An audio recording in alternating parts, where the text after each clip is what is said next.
কি রে ভাই, আমরা তোদের কি ক্ষতি করছি? কয়দিন পর পর আমাদের নিয়ে তোদের এত সমালোচনা কেন করতে হয় ভাই? তো প্রিয় গাইস, ভিডিওটা করার আগে আমি ক্ষমা চেয়ে নিচ্ছি, আমাকে কেউ ভুল বুঝবেন না। যেমন হাতের 5টা আঙ্গুল সমান না, তেমন মানুষের সবাই এক না। কিন্তু একজন খারাপ মানুষের জন্য আর 10 জন ভালো মানুষ বেশি কথা শোনে।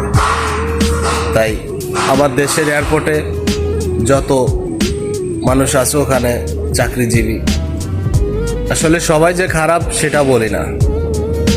কিছু কিছু কুলঙ্কার আছে এর ভিতরে, তাদের জন্য অন্য মানুষগুলো খারাপ এবং বেশি কথা শুনে। তো সবাই ভুল বুঝবেন না, আমি তাদেরকে মিন করে কথাগুলো বলছি যারা আমাদেরকে এভাবে প্রতিনিয়ত বাস দিয়ে যাচ্ছে। আমি জানি ফেসবুকের গাইডলাইনের বাইরে জামা কাপড় খুলে ভিডিও করা, কিন্তু ওদেরকে না দেখালে নয়, বুঝছিস?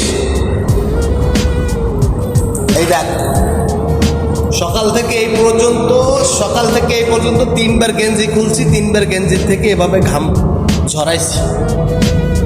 তারপরেও তোদেরকে কিছু না বললে নয়, তোরা শিক্ষা পাস না।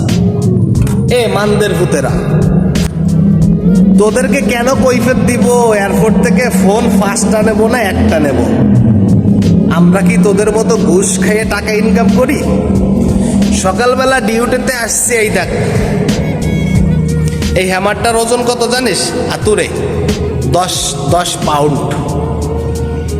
এটা দিয়ে এইভাবে বলগুলো বাড়িয়ে ভাঙ করি, রক্ত পানি হয়ে তারপরে শরীর থেকে বের হয়।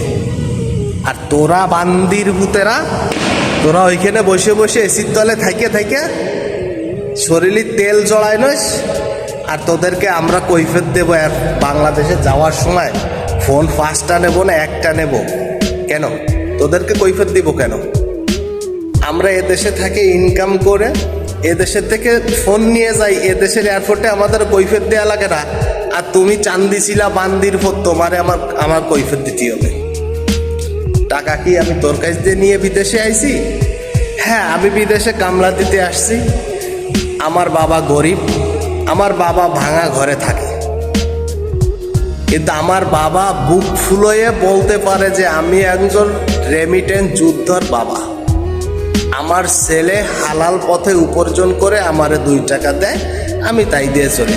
আরে বান্দির, তোর বাবার হয়তো মানুষ তোর বাবার সামনে তোর প্রশংসা করে, পিছনে তোকে বাস দেয়, কারণ তুই তোর বাবারে টাকা দিস, সংসার চালাইছিল ঘুষির টাকা দিয়া, হারাম পথে উপার্জন করে। বুঝতে পারছিস?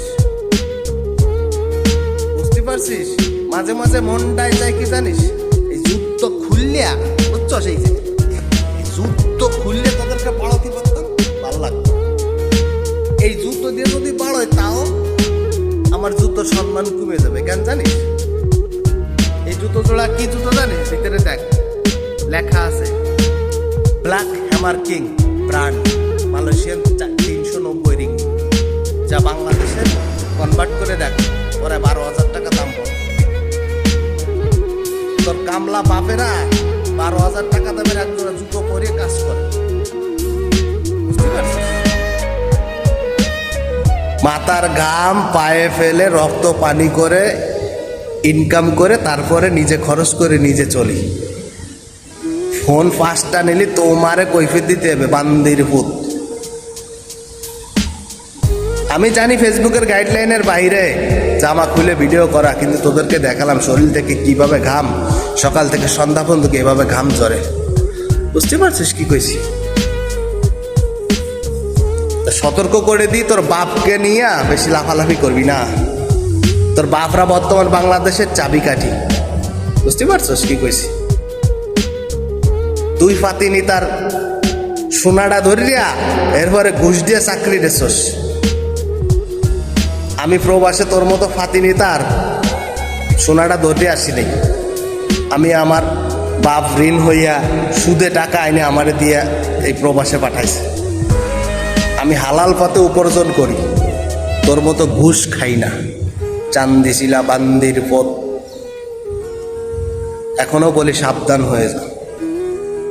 যদি পারতাম তোদেরকে একবার করে প্রবাসে আনতাম। এরকমের 10 কেজি হাতুড়ি দিয়ে যদি এভাবে তোদেরকে ওয়ালগুলো ভাঙাতে পারতাম, তাহলে বুঝতে পারতি যে প্রবাসী কামলারা, তোর বাপেরা কতটা কষ্ট করে।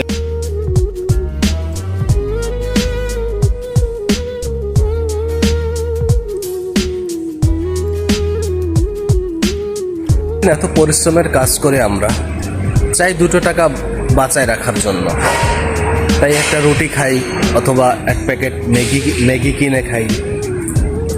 আমাদেরও বন্ধু বান্ধব ভাই বিরাদার আছে, এয়ারপোর্টে জব করে এবং ডিফেন্সে চাকরি করে, সরকারি চাকরি করে। কই, তারা তো তোদের মতো এরকম না, তারা তো তোদের মতো এরকম না। তারা তো আমাদের মতো রেমিটেন্স যোদ্ধাদের যথেষ্ট পরিমাণ তারা সম্মানও করতে জানে এবং তারা সম্মান করে, শ্রদ্ধা করে। তাহলে তোদের মতো কিছু কিছু কুলঙ্কারদের কারণে আজ তারা ভালো মানুষ হয়েও অন্য মানুষের কাছে তারা খারাপ। এর মেইন কারণ হচ্ছিস তোরা। তাই বলি কি, এভাবে আর আমাদেরকে হয়রানি করবি না। আমরা যে কতটুকু কষ্ট করি প্রবাসের মাটিতে, সেটা আমরা জানি, তোরা জানি।